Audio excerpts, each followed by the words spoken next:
Adrian Rus este așteptat pe grilă, pilotul de la DAF Corse, care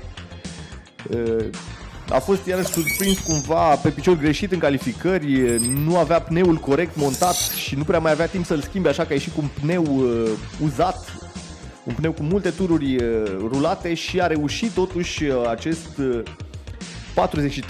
un tip excelent. Adrian Rus, Sineru, în centrul primei linii. L-am întrerupt din strategia de cursă, două vorbe. Ideea este că tot sezonul ăsta am avut foarte multe de învățat cu noile pneuri.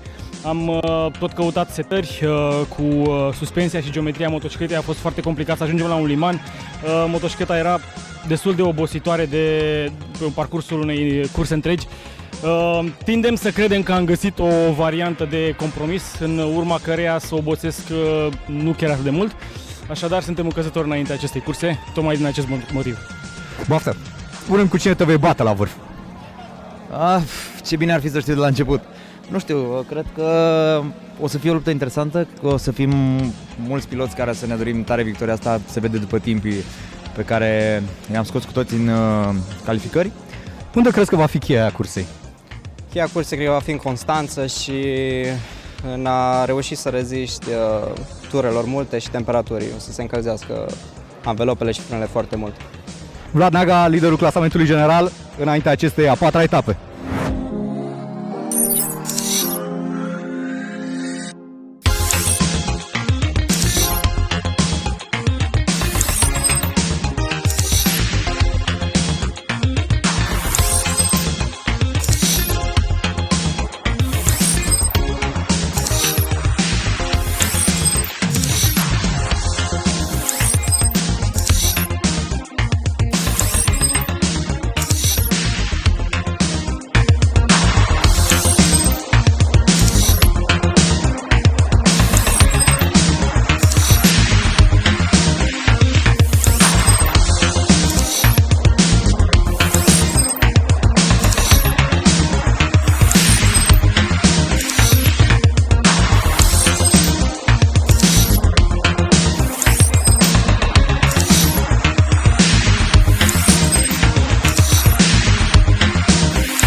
Start în această cursă a clasei Stock 1000 cu o plecare modestă a lui Adrian Rus din linia întâi.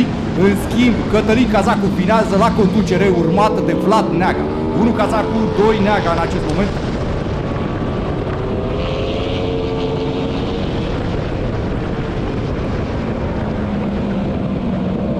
Manfred Schmedir pe 3 actualmente în fața lui Adrian Rus.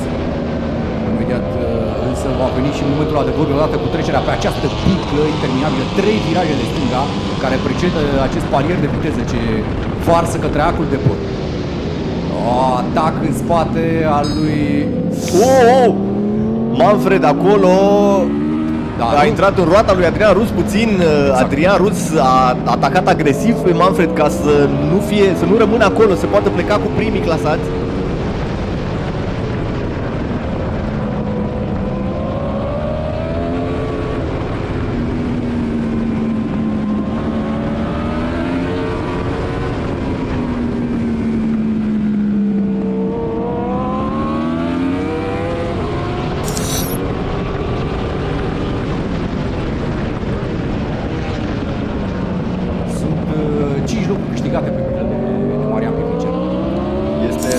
Lui Manfred acolo, dar Cătălin Cazacu au ținut acel hole shot, din nou experiența enormă a lui Cătălin Cazacu de la Racing Academy își spune cuvântul.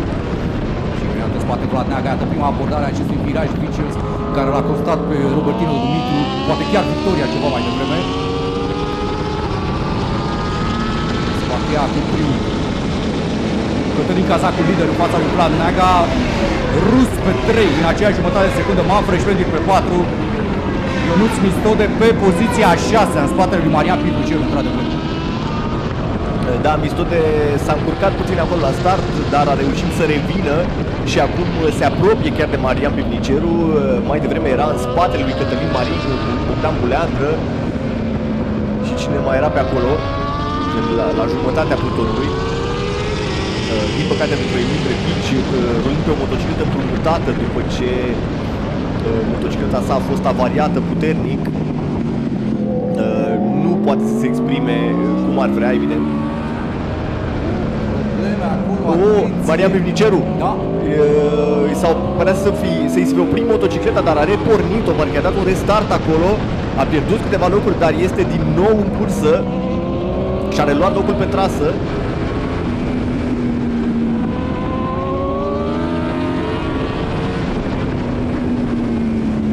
Da, mare păcat pentru Pivniceru, rula într-o poziție foarte bună.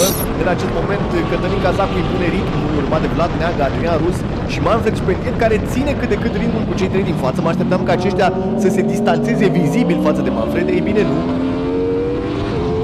Atenție la Adrian Rus, care se pare la limit acolo, foarte rapid în primele tururi și intrate fără exterior cu Adrian Rus. Lui Vlad Neaga, excepțional. Sinerul dă dovadă de un curaj nebun. Ori asta, ori Vlad Neaga a lăsat puțin accelerația acolo pentru că a trecut pe lângă Vlad pe la exterior la 250 de km pe oră. Sincer, m-am speriat eu de aici din cabina de comentariu. Ce manevră, Adrian Rus pe poziția secundă în spatele lui Cătălin Cazacu. Și cu Manfred Șpendier pe 4. Ce este de remarcat, Alex, cum spuneam și mai devreme, Adrian Rus este într-un vârf de formă. În ultima cursă în care a participat aici a reușit rezultate foarte bune, nu în MotoRC, ci în campionatul este european. Și se înțelege din ce în ce mai bine cu pneurile sale Michelin, pentru că este unul dintre cei doi piloți susținuți de Michelin de la această clasă. Și în calificări, cu un pneu foarte uzat pe spate, din cauza unei greșeli de logistică și sincronizare, Adrian Rus a reușit al doilea timp în calificări, deși pneul spate era practic distrus. Da, par să fie probleme pentru Vlad Neaga, a remarcat bine, deși ele sunt mai puțin vizibile acum pe zona sinuoasă a circuitului, pe zona lentă. Dar Vlad Neaga îmi pare într-adevăr în dificultate în aceste prime tururi. El care oricum s-a confruntat cu vari probleme de-a lungul weekendului, chiar o spunea ceva mai devreme pe fila de start, pare să nu fie tocmai în apele sale timișorane.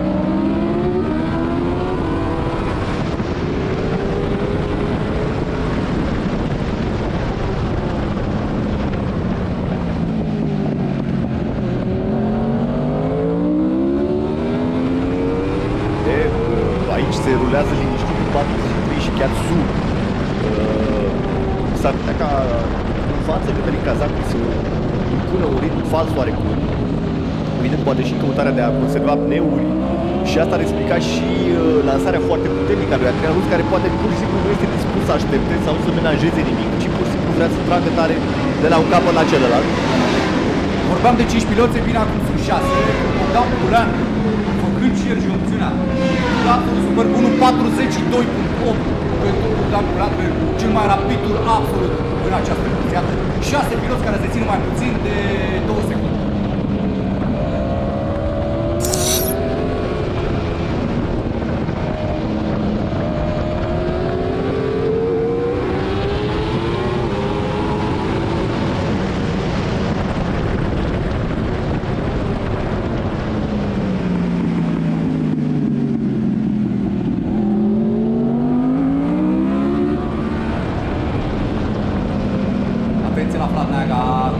Alternativă va fi exterior-interior și anticipează pe tracțiune Vlad Neaga în încercarea de a devansa pe Adrian Rus.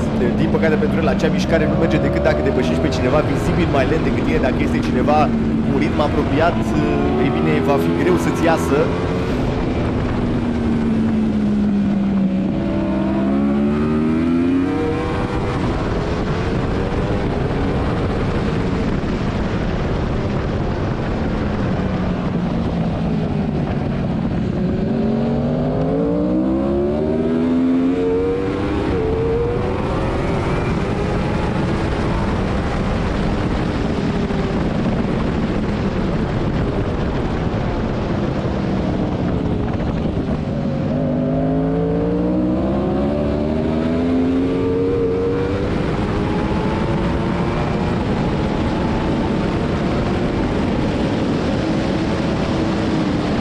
avantajul lui Vlad Neaga, fața lui Adrian Rus și Neaga urcă pe 2, de fapt revine pe poziția pe care a ocupat-o la începutul cursului. Da, Vlad Neaga confirmă faptul că a fost o scăpare de moment atunci când i-a permis lui Adrian Rus să treacă cu atâta aparentă ușurință cel puțin pe lângă el în acea secțiune ultra rapidă a circuitului și cu siguranță Vlad Neaga va avea de gând să întuneze pe Cătălin Cazacu și să ia acest prim loc.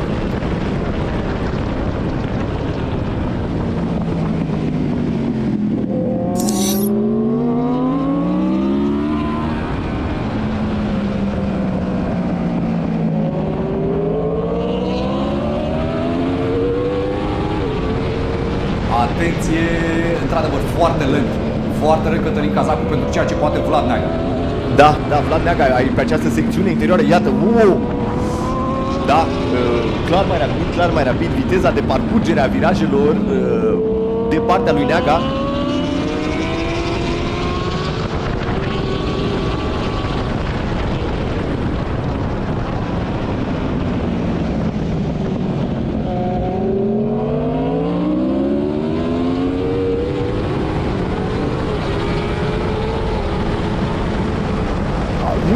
Piloții de acest pluton sunt genul de pilot care sunt dispuși să-și atingă carenele.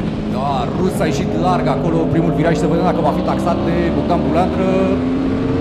Cei doi sunt unul lângă altul, nu chiar, era o eroare de paralax acolo. Cazacu știe că are pe cineva în spate și începe frânarea foarte conservator de la interior, acoperă interioarele. A few moments later. Face sarea și piperul acestei curse care deja oricum e destul de palpitantă. În spate Ionuț Vistoder nu mai ține pasul, este deja la 3 secunde de Adrian Rus, Manfred Spendier și el la alte 2 secunde în spatele lui Vistoder, în timp ce Ciprian Trifan, care mai devreme părea că se poate implica chiar în bătălia pentru podium, în tot cazul în acest trio, a coborât până pe poziția 7. Un ultim tur foarte modest al lui Ciprian. Adrian Rus, frânare, l-a atins pe Cazacu și se duce în decor, dar rămâne pe roți.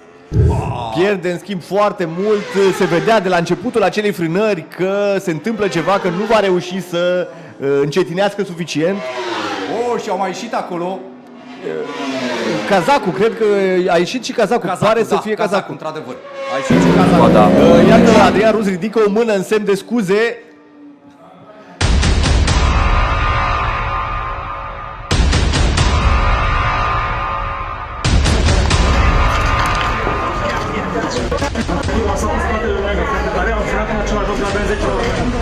Pur și simplu. Și ai dat acolo că un pic mai încet decât de obicei. Da, nu am, adică... Dar nu-i vina ta, adică e vina mea. Nu știam că ești acolo, norocul a fost că am îndreptat-o. Că dacă nu îndreptam, le explic. Singurul lucru care mi-a fost e că a fost să nu captezi asta, să nu cadrezi. Adică te-am auzit venind acolo, dar n-am fost de... Am fost de experiență. Că mai prins drept, adică nu mai prins acolo. Asta e. Am avut noroc, am avut de experiență, pur și simplu, că am freat în același loc cu slipstream, 10 la oră mai mult, la revedere, bine mă. Ai o condiție de plătit oricum. Asta e cu mâna lui Vasco, deci peste un lucru. Am vrea cu bătrân. Nu, bă, că nu l-am nimerit de data asta. Ești implicat, aia. Tot e de vedere și la asta. E bine, e frumos, ai învățat ceva. Da, clar. Lucrează acum. Aici, pe frână. Nu-ți fac. Eu am murit. Dacă nu ești dispus să riști neobișnuitul, va trebui să te mulțumești cu banaluri. Este foarte important să învățăm din ziua de ieri, să o trăim pe cea de astăzi și să sperăm pentru cea de mâine. Mai important este însă să nu încetăm niciodată a ne întreba, pentru că toate visele noastre pot deveni realitate doar dacă avem curajul să le urmăm. Și mai ales să ținem cont de faptul că orice progres se petrece dincolo de zona de confort. Nu uitați, dacă v-a plăcut acest episod, apăsați butonul de subscribe și ne vedem la următoarea întâlnire.